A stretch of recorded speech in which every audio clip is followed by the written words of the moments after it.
Parece como con flatos, con dolores de estómago. Tula le coloca la chaqueta, el abrigo, le empuja incluso para que se vaya. El personaje de Carlos Estrada, o sea, sí, Carlos sí, Estrada claro, con camiseta por el pasillo, sí, como no hay ninguna chica aquí, que debería ser quien debería decirlo. Y ya se lo advierte pero Tula. decirlo, claro, quiere decir que entiendes que le perturbe a Tula esa aparición por supuesto, de ese tío torpe, pero que está muy bien.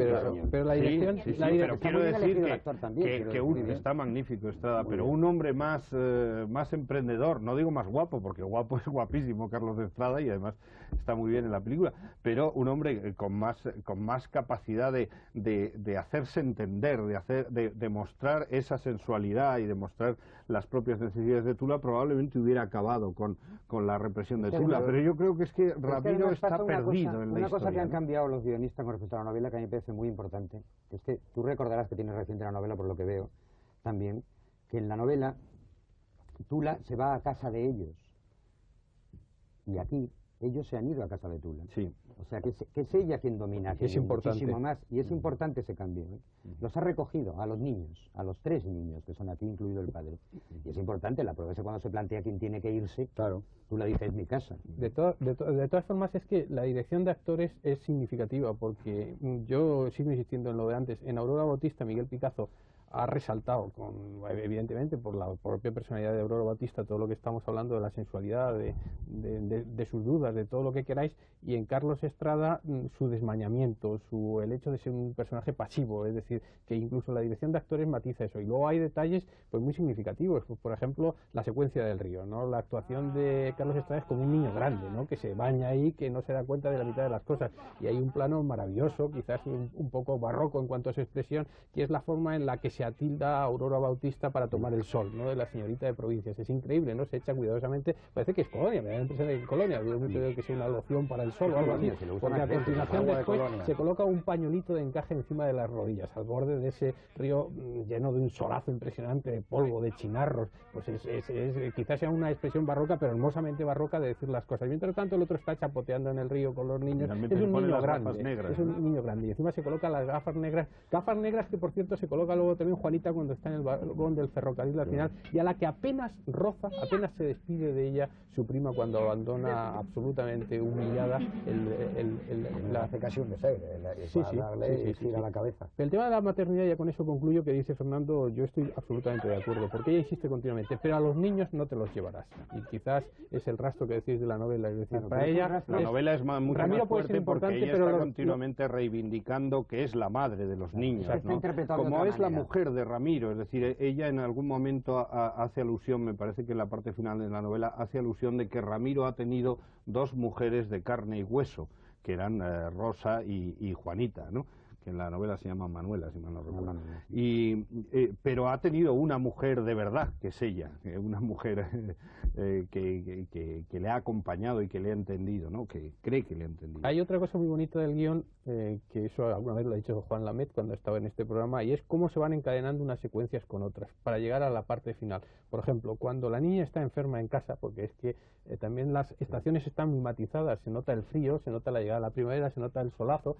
Quiero recordar que se rodó todo al comienzo del año 1964, pero ha logrado la ficción del cine restituirnos incluso la temperatura estacional de la acción en la que se está rodando la película. Pues la niña está con anginas también, o está enferma en casa, y sube al trastero y organizan esa especie de procesión, otra vez la sacralización de la vida religiosa en la intimidad. Hay un resto de la novela ahí muy curioso. Y ellos se colocan incluso los restos del pasado, de la prima esa que ha muerto probablemente de tisis galopante en un momento determinado con la aparición de la Virgen Santísima, el retrato de la prima, y sobre todo lo importante es cómo se va encadenando todo eso en la cotidianidad, porque creo que es muy importante la función de la cotidianidad en esta película y cómo no lo hace aburrido esta película. Pero lo que me interesa es que al final aparecen las cartas de amor que le enviaba Ramiro a su mujer, y que Tula, por una extraña curiosidad que yo creo que se emparenta con lo que estamos diciendo, es decir, porque en el fondo siente algo muy profundo con respecto a Ramiro, lee entre celosa y sorprendida de descubrir ahí,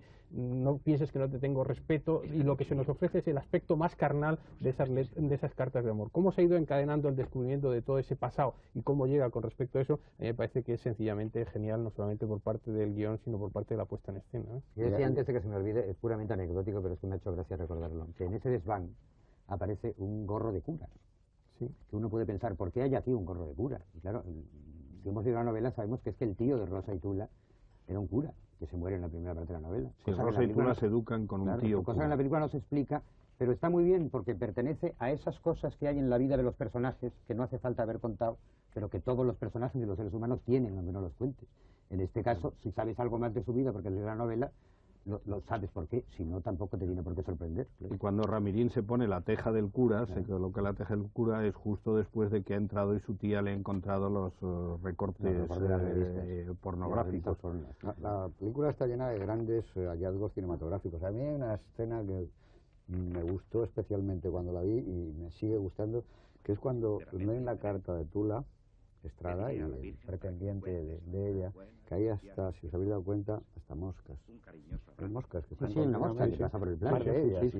Y le da una verosimilitud, que son esas cosas que la gente de la Nouvelle Vague decía que te producía creer ya a ciegas en una película de este tipo, ¿no? Esa carta además es muy significativa porque ella es una mujer muy inteligente. Esa carta está redactada por una mujer muy inteligente que sabe perfectamente lo que quiere, y probablemente lo que quiere, aunque todavía no se ha dado cuenta ella o no se lo ha querido confesar a sí misma, es quitar cualquier barrera que pueda apartarle a ella de Ramiro, porque ella en el fondo lo que no quiere es separarse de Ramiro, eso es evidente, claro. Entonces la lectura y la carta en manos de Estrada cobra otra sensación.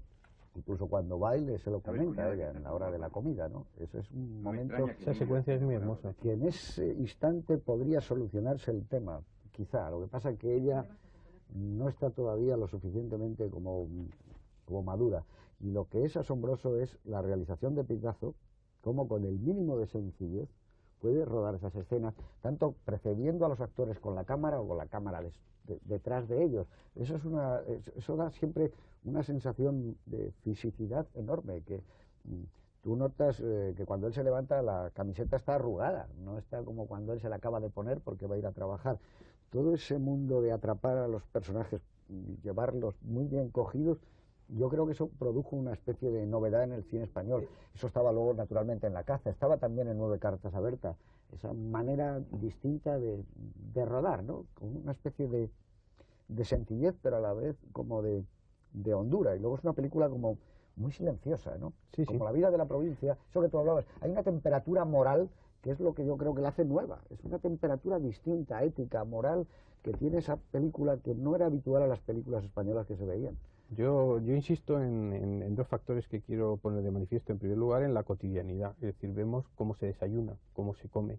Cuando viene en la calle incluso trae los churros con el junquillo. Es decir, cómo se hierve la leche. La dirección artística. Estamos viendo incluso en la secuencia en la que prácticamente es casi una situación de huis clos en la casa, la hora y 10 minutos inicial, con alguna breve salida al círculo católico, etcétera, pero prácticamente no es una ópera de cámara, se desarrolla los 2/3 de la película ahí. Pero cuando sale en la secuencia esa del río, que es una especie, digamos, de jarama de Sánchez Ferlosio más costumbrista, es enorme la capacidad de sugerir la nueva España que aparece, la de las motos, la de esas fulanas que van al olivar, cómo está contado todo, como tú decías anteriormente con eso, de manera indirecta. No vemos lo que llega tarde a lo que se ha producido ahí y se encuentra en ese momento con el pretendiente, un sitio tan cutre, por decirlo de alguna forma, sórdido para hablar de esas cosas. Toda esa cotidianidad, eso es lo que creo yo que va ensamblando la película de una manera poderosa, juntamente con la puesta en escena. Porque tú hablabas de la secuencia que me parece magnífica, cuando él llega, ya empieza a verse que hay una relación subterránea entre ellos, insisto, muy hitchcockiana también la forma de abordar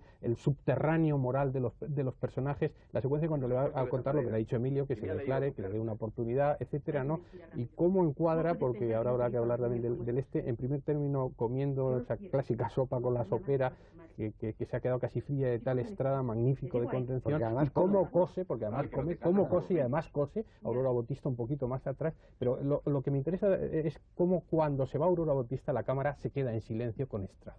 Y notamos lo que está pensando, porque sabemos lo que piensa y sabemos lo que va a decir ahora a continuación. Y esa capacidad de aguantar el plano, de aguantar la puesta en escena, confiando en un actor y confiando además en el espectador, yo creo que es lo novedoso de la película y lo que de alguna forma engancha a toda una nueva generación de gente que está empezando a ver eso en el cine europeo, en el cine americano también, el cine más independiente del cine americano, y que tiene además un acceso quizás también con literatura, conoce ya lo que es Unamuno, conoce toda esa literatura. Eso es una cosa absolutamente nueva y eso es lo que te engancha de la película, es decir, la capacidad de aprovechar el silencio, no quizás el silencio tan pasivo como en Antonioni, sino un silencio comprometido emocionalmente.